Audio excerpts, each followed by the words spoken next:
হ্যাঁ পারবেন। পারবো না, 100% পারবেন। পারবো না, শরিয়ার আন্ডারে পারবো না।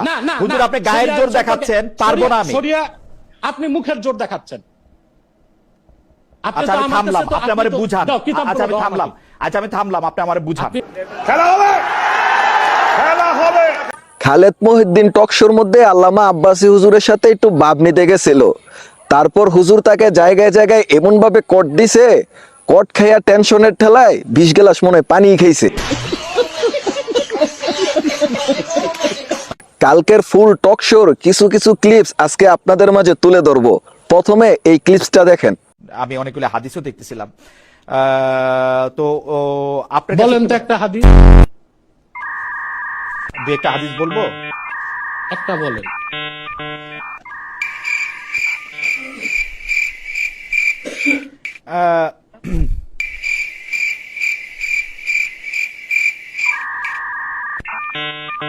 এইটা দোয়া খাই গেলাম নাকি?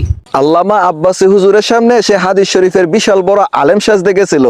তারপর হুজুর যখন তাকে একটা হাদিস শরীফ বলতে বলল, তখন তার নিচের কাপড় নষ্ট হয়ে গেল।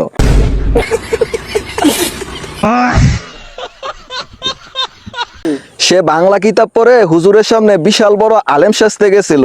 তারপর হুজুরে তাকে জায়গা মতো কোট দিয়ে দিল। সেটার ব্যাখ্যাও কি করলে হবে, কি করলে হবে? এখন কি করলে হবে? মাদ্রাসায় ভর্তি হতে হবে, নাহও সরফ পড়তে হবে। 12-14 বছর ফিকহ তাফসীর উসুল পড়ার পর যখন বুখারী শরীফ ধরবেন তখন বুঝবেন। আর এমনি বাংলা তরজমা পড়ে কিছু বুঝবেন না। ওকে, এটার জন্য একটা উদাহরণ মতো করে তরজমা করা যায়, যদি মতো করে তরজমা করা যায়। যদি আপনি রাগ না করেন আমি একটা উদাহরণ দিই। জি। আমাদের দেশে যারা এমবিবিএস ডাক্তার হয়, এইচএসসির পর তারা 6 বছর পড়াশোনা করে। এটা তো নিশ্চয়ই আপনি জানেন। এখন এমবিবিএস এর বইগুলো সবই বাংলাতে আছে। এখন মনে করেন কেউ 5 পাস 6 পাস 10 পাস করে ঘরে বসে 6 বছর এমবিবিএস এর বইগুলো পড়লো, তারপর ডাক্তারি করলো, রোগী মারা যাবে না? অথবা আপনি যদি দিন শিখার যে কাঠামো তার মধ্যে না এসে আপনি শুধু হাদিস শরীফ থেকে তরজমা বের করেন, তখন তো আপনি ভুল ফতোয়া দিবেন, আপনারও ক্ষতি হবে, অন্যরও ক্ষতি হবে। সে আল্লামা আব্বাসী হুজুরের সামনে যুক্তি দাঁড়ায় করাইতে গেছিল, কিন্তু হুজুর তাকে এমন যুক্তি দিয়া দিছে জায়গার মধ্যে তার মুখ বন্ধ হয়ে গেছে।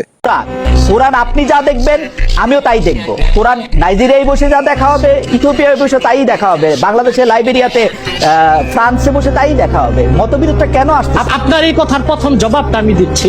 আপনার এই কথাটার প্রথম জবাবটা আমি দিচ্ছি। বাংলাদেশে ঢাকা মেডিকেলে ডাক্তার আছে, মেডিকেল সায়েন্স যেটা পড়তেছে, পিজিতে ডাক্তার আছে সে সেটা পড়তেছে, আবার মাউন্ট এলিজাবেথে ডাক্তার মেডিকেল সায়েন্স সেটাই পড়তেছে। ট্রিটমেন্ট 3 রকম কেন? Because science is always evolving. Science is subject to person. আপনি একরকম ভাবে এবং সায়েন্স আমি শেষ করতে দেন, তাহলে তো হবে না। বলেন, শেষ করতে দেন। বলেন।